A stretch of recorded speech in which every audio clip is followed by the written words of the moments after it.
वक्त बदल देता है जिंदगी के सभी रंग।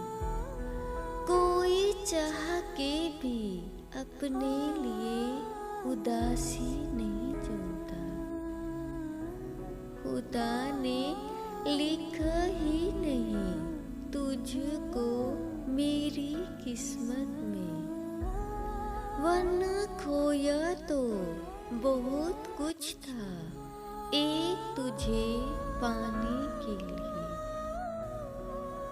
कुछ इसलिए मैंने उसे जाने से नहीं रोका, क्योंकि जाता ही क्यों अगर मेरा होता।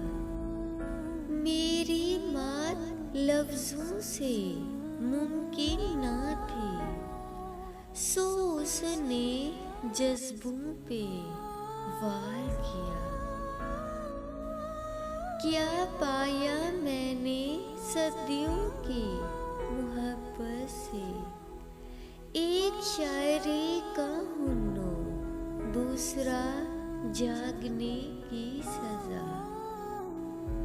जमाने वाले तेरे छोड़ जाने की वजह पूछते हैं, ना समझ नहीं समझते कि तू तो मेरा कभी था ही नहीं। मेरी तकदीर में ना था वो शख्स जो जिंदगी की हर तहरीर में था।